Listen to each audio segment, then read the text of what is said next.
નમસ્કાર, હું ગોપાલ ઇટાલિયા। આજે ગુજરાતના ગૃહમંત્રી હર્ષ સંઘવીએ ટ્વીટ કરી અને એવું કહ્યું છે કે આમ આદમી પાર્ટીના કોઈ ભૂતપૂર્વ કાર્યકર્તા નકલી ઈડી તરીકે પકડાયા છે। મારી એક જ વિનંતી છે કે હર્ષ સંઘવી ભાગે નહીં, ભાગવાની જરૂર નથી, ભાગો નહીં। ગૃહમંત્રી છો, ચેલેન્જ સ્વીકારો। અગાઉ પણ 8 પાસ ઠોઠ વ્યક્તિના મુદ્દે ડિબેટ કરવાની ચેલેન્જ આપીને ભાગી ગયા છો। કંઈ વાંધો નહીં, ગુજરાતની જનતાએ મોટું મન રાખી તમને માફ કર્યા છે, પણ હવે ફરીથી મોકો આવ્યો છે આમ આદમી પાર્ટીને ખરાબ ચિતરવાનો, આમ આદમી પાર્ટીને ખરાબ બતાવવાનો। તો આવો, ફરીથી સામે આવી જાઓ।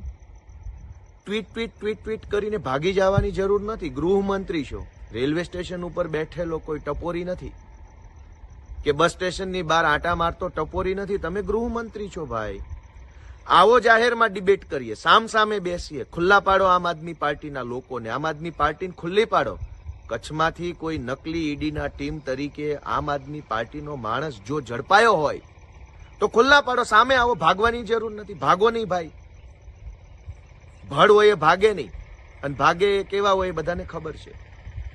ભાગવાની જરૂર નથી। હું હર્ષ સંઘવીને ચેલેન્જ આપું છું ફરી એક વખત કે સામે આવો, ડિબેટ કરો, ચેલેન્જ સ્વીકારો અને અમને ખુલ્લા પાડો, આમ આદમી પાર્ટીને ખુલ્લી પાડો। ગુજરાતની જનતાની સમક્ષ અમને ખુલ્લા પાડવાનું બીડું ઉઠાવી લો। બાકી રેલવે સ્ટેશને બેઠેલા ટપોરીની જેમ ટ્વીટ કરી અને ફાંકા ફોજદારી કરવાની જરૂર નથી ભાઈ। સરકારો ઘણી આવી, ઘણી ગઈ।